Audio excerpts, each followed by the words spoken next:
Military courts کی جو اس وقت تشکیل اور ان کے سامنے سویلینز کے مقدمات اور سویلینز کے معاملات کی سنوائی جو ہے اس کو ہم نے چیلنج کیا ہے، اور یہ جو ہے ہماری نظر میں یہ آئین سے متصادم ہے، یہ بنیادی حقوق کے جو ہے منافی ہے، بین الاقوامی جو ہمارے کنونشنز کے تابع بھی جو ہم جس کے سگنیٹری ہیں پاکستان، اس کی بھی ضد میں یہ جو ہے ملٹری ٹرائلز ہیں، اور ہماری نظر میں کسی سویلینز کا جو ہے وہ ٹرائل ملٹری کورٹس میں نہیں ہو سکتا ہے۔ یہ بدقسمتی ہے کہ 9 مئی کے جو حادثات ہوئے ہیں، واقعات ہوئے ہیں، جس کی ہم شدید مذمت کرتے ہیں، اگرچہ اس کا شاخسانہ کون ہے، کیا یہ گلو بٹوں کی اپنی کریٹڈ اپنی فگمنٹ آف امیجنیشن ہے، پی ٹی آئی کو ختم کرنے کے لیے ایک ایسی سازش اور کاوش کی گئی، یا جو بھی اس میں ملوث ہے اس پر ہم نے بڑی شدت سے جو ہے بارز نے اظہار کیا ہے کہ ان کو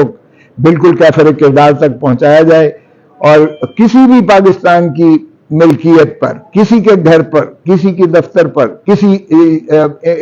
جو ملکیت جو ہے، ایمبولنس ہے، پولیس وین ہے، کوئی بھی جیپ ہے یا کوئی بلڈنگ ہے، اس کی تخریب کاری، اس کی جو ہے تضحیک، اس کو جو ہے منہدم کرنا، اس پر حملہ کرنا، وہ ایک سنگین میں سمجھتا ہوں جرم ہے، جس کی کوئی گنجائش نہیں ہے کہ اس میں قانون میں کوئی اس کو جو ہے استثناء دیا جائے۔ اس لیے اس بنا پر کہ کوئی پریس کانفرنس کر لے تو وہ مستثنیٰ ہے، اور جو پریس کانفرنس نہ کرے اس کو جو ہے پابند حاصل کر لیں۔ یہ اس طرح کے امتیازی سلوک سے بھی ہم سمجھتے ہیں کہ یہ بھی قانون کی تضلیل اور تضحیک ہے، اور یہ آئین سے ماورا اقدامات ہیں۔ اب آئیے گا کہ کیا 9 مئی کے نیچے ہم نے سارا کچھ ہی دفن کر دینا ہے؟ کیا آئین کو بھی دفن کر دینا ہے؟ کیا قانون کو بھی دفن کر دینا ہے؟ کیا بنیادی حقوق کو بھی ہم نے جو ہے منہدم کر دینا ہے؟ ایسا نہیں ہوگا، اور ایسا پاکستان کے وکلاء برادری جو ہے وہ جنہوں نے آئین کے تحفظ کی پہلے دن سے ہی حلف اٹھا رکھا ہوتا ہے، کیونکہ ہمارے کوڈ آف کانڈکٹ میں یہ چیز کی موجود ہے، اور ہم سمجھتے ہیں کہ اگر رول آف لا نہیں ہے، اگر آئین کی بالادستی نہیں ہے، اگر آئین پر عملداری نہیں ہے، تو پھر اس میں جو ہے وہ قانون، جنگل کا قانون جو ہے، یہ پاکستان اس چیز کا متعامل نہیں ہے، اور نہ ہی ہمارے جو ہے یہ تخیل پاکستان یا تکمیل پاکستان کے جو معمار تھے، چاہے وہ علامہ اقبال ہوں، چاہے وہ قائد اعظم محمد علی جناح ہوں، یا شہید بابا ذوالفقار علی بھٹو جو آئین 1973 کے خالق ہیں، یہ ان کی روح کو ان کے اس کے مطابق بالکل نہیں ہو سکتا ہے۔ ہمیں اگر ایک پرامن، فلاحی اور جو ہے جمہوری پاکستان کا تصور ہے، تو اس میں آئین کی بالادستی کو مسلم کرنا پڑے گا۔ یعنی جو ریٹن کانسٹیٹیوشنز ہوتے ہیں اس میں آئین سپریم ہوتا ہے، آئین کے تابع جو ہے پارلیمان کام کرتی ہے، آئین کے دائرے میں رہتے ہوئے جو ہے عدلیہ کام کرتی ہے، مقننہ کام کرتی ہے، اور اسی طرح جو ہے انتظامیہ بھی آئین کے تابع کام کرتی ہے۔ سپریمیسی جو ہے وہ آئین کی ہے، نہ کہ کسی ادارے کی ہے۔ تمام ادارے پاکستان کے آئین کے تابع کام کرتے ہیں۔ تو ہم سمجھتے ہیں کہ یہ یقیناً ایک 9 مئی کا جو سانحہ ہوا ہے اس پر، چاہے وہ فوجی املاک پر جو ہے کور کمانڈر ہاؤس پہ کی گئی ہے یا کسی بھی اس پر کی گئی ہے، اس میں قانون ہماری جو ہے گنجائش بڑا واضح رکھتا ہے۔ اینٹی ٹیررزم عدالتیں موجود ہیں، اینٹی ٹیررسٹ کورٹس اور اینٹی ٹیررزم ایکٹ موجود ہے، جس میں یہ تمام چیزوں کا احاطہ جو ہے قانون کرتا ہے، اور ہمارے تعزیرات پاکستان میں بھی یہ تمام جو جرائم ہیں ان کا احاطہ کرتا ہے، اور اس کو قابل مواخذہ ٹھہراتے ہوئے عدالتیں موجود ہیں جنہیں ہم سول کورٹس کہتے ہیں۔ سویلینز کا جو ہے ٹرائل اور سویلینز کی جو ہے سزا جزا، وہ ہمیشہ آرٹیکل 175(2) میں وہ عدالتوں کی جب تک ہائی کورٹ اور سپریم کورٹ کی supervisory jurisdiction, appellate jurisdiction, revisional jurisdiction, review jurisdiction, inherent jurisdiction کے تابع نہ ہو، وہ عدلیہ نہیں کہلا سکتی ہے۔ یہ ملٹری کورٹ کا کانسیپٹ جو ہے، یہ کورٹ کسی خاص مخصوص یعنی 1952 کے ایکٹ کے تحت تو آپ بھلے اس کو کورٹ کہہ دیں، ادروائز یہ ٹرائبیونل ہے، اس میں کوئی جو ہے بحث تمہیز کی بھی گنجائش نہیں ہے. اس میں تو جو فیصلہ ہوتا ہے وہ ایک لفظ پہ ہوتا ہے, گلٹی ناٹ گلٹی. اس میں کوئی جو ہے ریزنڈ کوئی فیصلہ نہیں ہوتا ہے کہ عدالت یہ اخذ کر سکے اپیلٹ کورٹ کہ کیا اپلیکیشن آف مائنڈ, کیا اس پر غور و خوض قانون کے تقاضے اور انصاف کے مطابق انصاف کے تقاضوں کو ملحوظ رکھتے ہوئے کیا گیا یا نہیں ہے. یہ تو جب آپ ایک ہی لفظ گلٹی کا لفظ یا ناٹ گلٹی کا لفظ لکھیں گے تو یہ کسی بھی مہذب معاشرے اور کسی بھی مہذب قانون کے تحت اس کو آپ عدالت نہیں کہہ سکتے ہیں. تو اس لیے یہ عدالت کہنا بھی, ملٹری کورٹ کہنا, یہ مسنومر ہے. یہ بنیادی طور پر ایک قسم کی ایڈمنسٹریٹو ٹرائبیونل ہے. اگر یہ ملٹری کورٹ جو ہے اپنا ملٹری پرسنل کے حد تک جو ہے ہو تو ٹھیک ہے, اس کا جواز جو ہے یا آفیشیل سیکریسی ایکٹ جو آتا ہے اس میں بھلے کیجئے گا. آپ اپنا کوئی آپ کا ملٹری پرسنل کوئی ایسا جو ہے جرم کرتا ہے تو وہ اس کے دائرے میں آتا ہے. لیکن اگر آپ یہ سمجھیں کہ ایک سویلینز کو بھی پکڑ کے آپ جو ہے اس میں ٹرائی کر سکتے ہیں, بھلے اس نے حملہ کسی جو ہے ایسی تنصیب پہ کیا ہو, کور کمانڈر ہاؤس پہ کیا ہو, یا کور کمانڈر ہاؤس ہو یا ایک غریب کی جھونپڑی ہو, اتنا ہی تقدس ہے اسے. قانون میں کوئی امتیاز نہیں ہو سکتا ہے. میرے گھر پہ اگر حملہ ہوا ہے تو میں کبھی نہیں کہوں گا کہ اس کو ملٹری کورٹ جو ہے ٹرائی کرے. میرا گھر بھی اتنا ہی مقدس ہے جتنا جنا ہاؤس ہے, جتنا ایک غریب کا جھونپڑی ہے. سو یہ تشخیص اور تمیز عدالتیں, ہمارا آئین, ہمارا قانون, ہمارا دین, ہمارا مذہب, عمارت اور غربت, اقتدار اور ایک بغیر اقتدار کے, کوئی عہدے میں ہو یا بغیر عہدے کے ہو, کوئی طاقتور ہو یا کوئی غریب ہو, کوئی امیر ہو یا کوئی مظلوم ہو, یہ اس پہ بالکل تمیز تشخیص نہیں کرتا ہے. سو اس لیے یہ کام بالکل نہیں ہو سکتا ہے کہ آپ کچھ من پسند تو ہے آپ اٹھا کے انہیں جو ہے ملٹری کورٹ کے پاس سویلینز کو بھیج دیں اور جو پریس کانفرنس کر دے, بھلے وہ ایف آئی آر 96, 97, 98 جو کور کمانڈر ہاؤس پہ حملے کی ایف آئی آر ہیں 2023, بھلے انہی میں کیوں نہ ہو, وہ تو جو ہے پوتر ہو جاتا ہے, وہ دودھ کا دھلا ہو جاتا ہے. لیکن دوسرے کو آپ اٹھا کے پکڑ کے بابا سلاسل کر کے اس کو ملٹری کورٹ میں لے جائیں, ایسا ڈسکریمنیشن آرٹیکل 25 کے متصادم ہے, منافی ہے. یہ آئین اجازت نہیں دیتا ہے اور ہم اپنے پاکستان کو سرزمین بے آئین نہیں بننے دیں گے اور نہ ہی اس کی کوئی گنجائش ہے. ملک شیر اللہ, نہ ہی اس کی کوئی گنجائش ہے. تو اس لیے یہ تو ہو نہیں سکتا ہے کہ ہم اس کی اجازت دیں. اب آئیے گا کہ ہم نے پٹیشن جو ہے کی ہے, میں اس کی کاپیاں آپ کو دے دیتا ہوں. اس میں ہم نے تمام احاطہ کیا ہے. اس پر جو ہے ہماری ایک باقاعدہ ٹیم بیٹھی تھی, اعتزاز قاسم صاحب کی ٹیم بھی تھی, کھوسا چیمبرز کی ٹیم بھی تھی, راجہ اپنا سلمان کی بھی ٹیم ہے, اور ہم نے بیٹھ کے اس پر بہت محنت کر کے اس کو تیار کیا ہے. ہم نے محترم نواز شریف صاحب کے فرمودات بھی اس میں ساتھ منسلک کیے ہیں, خواجہ آصف صاحب کی وہ تقاریر بھی جو ماشاءاللہ وہ بڑی زور شور سے ہماری عسکری قیادت یا اس ادارے کے خلاف کرتے رہے. اس میں جو ہے رانا ثناء اللہ کو بھی ہم نے فریق بنایا ہے, اس نے بھی جو کچھ شبھ خیالات فوج کے بارے میں کیے تھے وہ بھی کیے ہیں. ہم نے مسلم لیگ نواز کی جتنی جو ہے وہ انہوں نے جو پیچھے سابقہ کرتے رہے ہیں اس کا بھی ہم نے احاطہ اس میں کیا ہے. اور اگر وہ بغاوت کے ذائقے میں نہیں آتے ہیں, اگر وہ جو ہے اس تضحیق کے بارے میں نہیں آتے ہیں ہمارے ادارے کو, ہم یقیناً فوج کو مضبوط تر فوج دیکھنا چاہتے ہیں. ہماری فوج ہے, ہمارے دفاع کے لیے انہوں نے بہت قربانیاں دی ہیں, جانوں کے نذرانے دیے ہیں, قربانیاں دی ہیں. ہمیں فخر ہے اپنی فوج پر کہ دنیا کی جو ہے بہترین فوجوں میں سے ہے, اور عوام ہمیشہ ان سے محبت کرتی آئی ہے. ہم نے دیکھا 65 کی جنگ میں لوگوں کو کہا گیا کہ گھروں کے اندر رہو, جب ڈاگ فائٹ ہوتی تھی تو چھتوں پہ چڑھ کے نعرے مارتے تھے, اور ہمارے ہی جو ہے جو فضائی جو عسکری ہمارے وہ تھے وہ ہچکچاتے تھے کہ